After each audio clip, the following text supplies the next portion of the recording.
वंदे मातरम। सबसे पहले तो भूखे नंगे फटीचर चिंधी चोर देश पाकिस्तान को सदियों बाद मिली हुई एक लौती खुशी के लिए बहुत बहुत तुम्हारी ऐसी की तैसी। और सबसे यहाँ पर कमाल की चीज़ ये हो गई है कि चलो समझते हैं तुम लोग के इधर इतनी बड़ी समस्याएं हैं, तुम्हारे इधर सबसे बड़ी समस्या जो है वो तुम खुद हो, और तुम्हारे इधर का आतंकवाद जो, और अभी जो तालिबान तुमको खुद ही पे लेगा, तो समर्थन तो तुम्ही ने कर ही लिया है।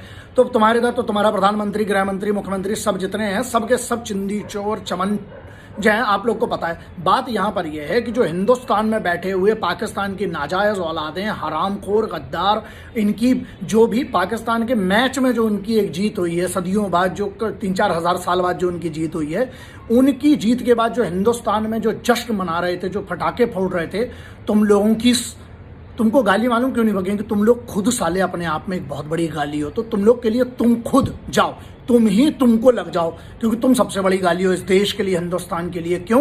क्योंकि तुम हिंदुस्तान के तो हो नहीं सकते। तुमने डीएनए टेस्ट, पहले हिंदुस्तान और पाकिस्तान के क्रिकेट का मैंने कभी समर्थन नहीं किया, क्योंकि मेरे को ना घंटा ये समझ में नहीं आता कि क्रिकेट के नाम पे दोस्ती, संगीत इंडस्ट्री के नाम पे दोस्ती, और यहाँ पर संगीत और बड़े शोज करवा लो, बड़ी मित्रता का है कि मित्रता पे दुश्मन दुश्मन होता है, घंटा उससे कोई दोस्ती नहीं होती है, इसीलिए वो दुश्मन होता है। समझ में आ गई? तो मेरे को ये घंटा समझ में नहीं आता। लेकिन अब समझ में आया कि कमाल का डीएनए टेस्ट है, सबसे सरल टेस्ट है। हिंदुस्तान और पाकिस्तान का मैच होगा तो जितने हिंदुस्तान में बैठे हुए भांड, गद्दार और चमनचू और जितने साले पाकिस्तान की औलादे हैं ना नाजायज, वो फटाके फोड़ते हैं। तो समझ लो अब यहाँ पे बात ये आती है कि वो पगलिया पगलोट भट्टोलूनू जो क्या बोलूँ उसको, मैडम को कश्मीर वाली, वो ये बोलती है कि कश्मीर तो पाकिस्तान के साथ है ही और कश्मीर उसका जश्न मनाएगा। अच्छा तो सब फैसिलिटी छोड़ो ना मैडम, है ना, जितने वो उधर पे जो सिक्योरिटी फोर्सेस दो आपको, जो संरक्षण दे के रखिए, सब छोड़ दो। इतना ज़्यादा पाकिस्तान से मांग लो, फिर तुम्हारे बाप से तुम अपने, है ना। लेकिन चलो मैडम है, इनको चलो बख्शते हैं, छोड़ो इनको, मैडम से क्या बोलना, महिला है, आपको राम राम राम, चलो भागो इधर से। बात यहाँ पे आती है कि छोटी सी बात है कि पाकिस्तान का मंत्री कहता है कि ये पाकिस्तान की जीत नहीं है ना, ये हिंदुस्तान की अपमान कर रहा है और हिंदुस्तान में रहने वाले मुसलमानों का भी अपमान कर रहा है। तो फिर क्यों नहीं इकट्ठे होते हो? यहाँ एक बात। दूसरा, खेल में राजनीति हो रही, राजनीति में खेल हो रहा है, ये भी समझ लो। तीसरा, एक जो सबसे बड़ी चीज़ है, क्यों नहीं हिंदुस्तान के जिन जिन एरियाज में ये फटाके जो फोड़े गए, मैंने बहुत सारे राज्यों के विजुअल्स देखे, उसके बाद ये वीडियो कर रहा हूँ। गुस्सा में तो बहुत था, मैंने बोला ठीक है पहले सबका देख लेते कि सही है कि पुराने वीडियो में क्या है। फिर पता चला, जब एक लड़के का लाइव भी देखा तब समझ में आया कि जो यहाँ पर बैठे हुए हमारे इधर जो पाकिस्तान की क्रिकेट की मैच की जीत में, यहाँ पे एक बात है, मैं क्रिकेट का समर्थन, मुझे क्योंकि बनी बात है, जब मैं नहीं समझ में आता है ये खेल का और इसका सर्कस मुझे नहीं, लेकिन मैं हर एथलीट का समर्थन करता हूँ। इंडियन क्रिकेट टीम का हमारा हर खिलाड़ी, चाहे वो जब इंडियन क्रिकेट टीम हो गई ना तो वो मेरी टीम हो गई। ये बहुत सीधी सी बात है। मैं खेल का समर्थन करूं ना करूं बात अलग है, लेकिन वो मेरी, क्योंकि इंडियन उसमें वर्ड लगा है, हिंदुस्तान की जर्सी पहनी है उसने। अब वो कोई भी खेल हो सकता है, और एज एथलीट्स मैं इन सबकी बहुत इज्जत करता हूँ। पसीना बहाते हैं लड़के वहां पर। हमारा जो कैप्टन है, जो कोहली है, उसने इंडियन क्रिकेट टीम के कैप्टन ने कितनी अच्छी एक भावना दिखाई, एक खिलाड़ी की भावना दिखाई, है ना। वो ने धोनी जो है हमारा, क्या खेल की भावना दिखाई उनने, कि उनसे इज्जत दे रहे हैं यार। हारे भी, अगर खेल में हारे भी तो उसके बाद भी सम्मान दे रहे हैं, और ये चिंदी चोर उसको कैसे ले रहे हैं। बात यहाँ पर ये है ना कि इस पे जिन लोगों ने फटाके फोड़े, सेडिशन एक्ट का फिर क्या करेंगे? चूरन बना के, पुड़िया बना के रखा गया है कि राष्ट्रद्रोह पे जो इतना बड़ा एक्ट है वो काहे के लिए? पूरे सेक्शन आपको भी पता है क्यों नहीं इन पे एफआईआर हुई जिन लोगों पे। तो क्या है, आज आप छोड़ते जाइए, कल नासूर बनेंगे। और ये लोग, इनका समर्थन कोई भी, किसी भी जात का जो भी आदमी इनका समर्थन करता है ना, जो पाकिस्तान का, किसी की ट्वीट मैंने पढ़ी कि अभिव्यक्ति की आज़ादी है। अच्छा, और जो लठ की आज़ादी एक बार अगर पुलिस को दी जाए और आर्म्ड फोर्सेस को एक बार जरा लठ, तेल पिया हुआ लठ की भी आज़ादी दे के देखो, कसम से बता रहा हूँ मैं, खुद के फटाके ना खुद के नीचे रख के फोड़ लेंगे साले। लेकिन वही है ना कि हमारे इधर बड़ी आज़ादी के नाम पे अभिव्यक्ति की आज़ादी है, मगर उसमें लिमिटेड रिस्ट्रिक्शंस है। ज़रा आर्टिकल 19 पढ़ के भी ढंग से देख लेना, उसमें पूरे के पूरे रिस्ट्रिक्शंस हैं, एक्सेप्शंस में नहीं आते हो आप, ठीक है।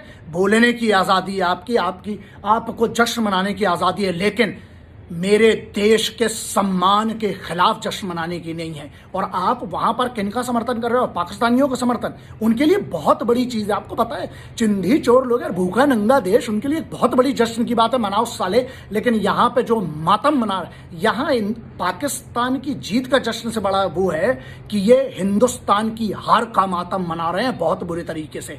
और यहाँ पर हिंदू मुस्लिम सिख ईसाई की बात नहीं है, एक उस खिलाड़ी को आप टारगेट कर रहे हो, समी को, ये किस टाइप के हैं? ये ना हिंदू मुस्लिम सिख ईसाई से ऊपर बढ़ जाओ, अभी भी मैटर ये करता है कि जो भी इंसान साला इस देश की जो जर्सी जहां इंडिया लिखा है या जो फ्लैग जो भी तिरंगा लेके घूम रहा है ना, उसका अपमान करे, चाहे वो खिलाड़ी हो मेरा, चाहे मेरा गायक हो, चाहे कलाकार हो, चाहे वो हमारे इधर का सिपाही हो, चाहे पुलिस का हो, चाहे आर्म्ड फोर्सेस का, इसका जो भी विरोध करता है, अपमान करता है, उसकी ऐसी की तैसी। और सबसे बड़ी गाली खुद सोचो, खुद को दे लो और शर्म में साले खुद मर जाओ। लेकिन जो अभी भी हम लोग सतर्क नहीं हुए ना, क्यों नहीं राष्ट्रद्रोह इन पर लगाया जाता है जो पाकिस्तान की जीत पर भारत में जश्न मना रहे हैं। अब देख लीजिए, आपकी कट रही है कि आपसे कटवाई जा रही है, वो समझ में नहीं आ रहा है। ये आपको समझना है कि खेल में राजनीति हो रही है, राजनीति में खेल हो रहा है, खेल असल में कहाँ पे हो रहा है और राजनीति कहाँ पर हो रही है, आपको सोचना है। बाकी मुझे लगता है आप लोग समझदार हो, और जिन लोगों ने समर्थन किया उन लोग के लिए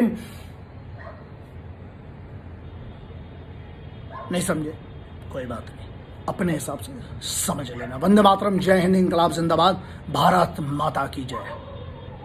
आप इस वीडियो को देख रहे हैं तो मेरे साथ बोलिए आप लोग, भारत माता की जय। 13 दिन के युद्ध में हमने पाकिस्तान को धूल चटा दिया था, क्योंकि 3 दिसंबर को पाकिस्तान ने युद्ध स्टार्ट किया था और 16 दिसंबर को हम लोगों ने जनरल नियाजी से आत्मसमर्पण करवा लिया।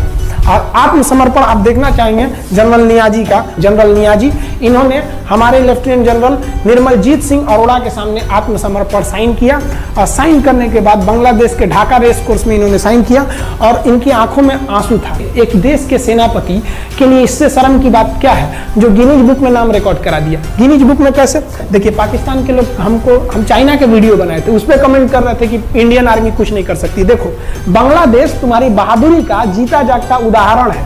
तुम्हारे यहाँ का 93,000 फौज, सोचिए 93,000 सैनिक पूरी दुनिया में आज तक आत्मसमर्पण नहीं किया।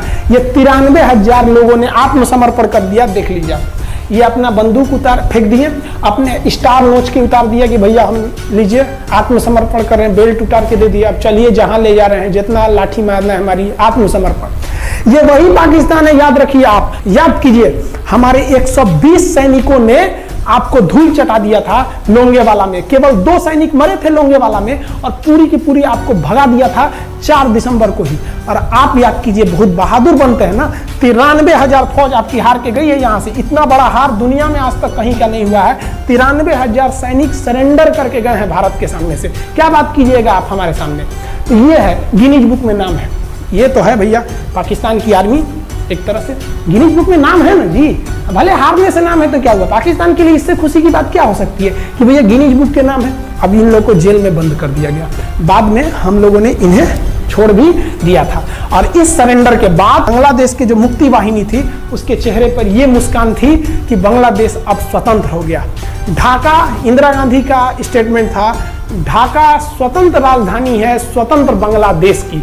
ये खुशी थी बांग्लादेशियों के चेहरे पर, जिनकी बहनों की इज्जत आबरू लूट ली गई थी उन्हीं देश के फौजियों के द्वारा। इस युद्ध के बाद अगर भारत चाहता तो भारत पाकिस्तान के पश्चिमी भाग को भी कब्जा कर लेता, क्योंकि यहाँ तो हम लोग हराए ही थे। उनके 93,000 फौज तो हम लोग जिंदा पकड़ लिए थे। हम उन्हीं को कह देते बंदूक लगा के कि कश्मीर खाली करो, हमारा यहाँ से वापस जाओ। लेकिन बावजूद हमने इंसानियत दिखाई थी पाकिस्तान के ऊपर। इसका बदला पाकिस्तान ने हमें क्या दिया पता है? 26/11 हम संसद भवन पर अटैक, तो कभी अमृतसर में अटैक, कभी मुंबई में बम ब्लास्ट, कभी 26/11 का हमला, ये सब हुआ। हम चाहते तो उस वक्त भी जीत सकते थे।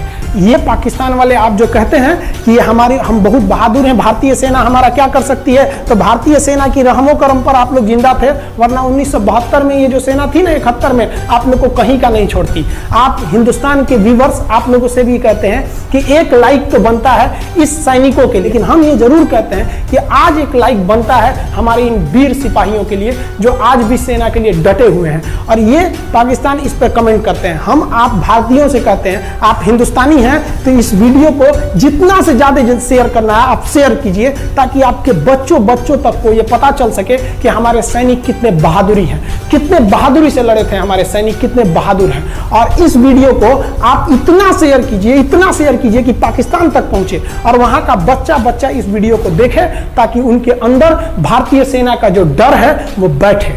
ये डर जरूरी है उनके अंदर, ये डर उनकी हड्डियों तक जाना चाहिए। और हाँ, कोई भी देश के हो, हर देश को अपने सैनिकों के लिए सम्मान करना चाहिए। हम ये कोई मनगढ़ंत कहानी नहीं बताएं, हम अपने सैनिकों की वीर गाथा बताएं जो A to Z अक्षरशः सही चीजें हैं। समझ में आया? आप इस वीडियो को देख रहे हैं तो मेरे साथ बोलिए आप लोग भारत माता की जय। ये वीडियो आप संभाल के रखिएगा, अपनी पीढ़ियों को दिखाइएगा कि हमारी सेना कितनी बहादुर थी। एक सैल्यूट हम अपने वीर जवानों के लिए। जय हिंद। हम बहुत ही सौभाग्यशाली हैं जो ऊपर वाले ने हमें हिंदुस्तानी बनाया। I proud to be Indian.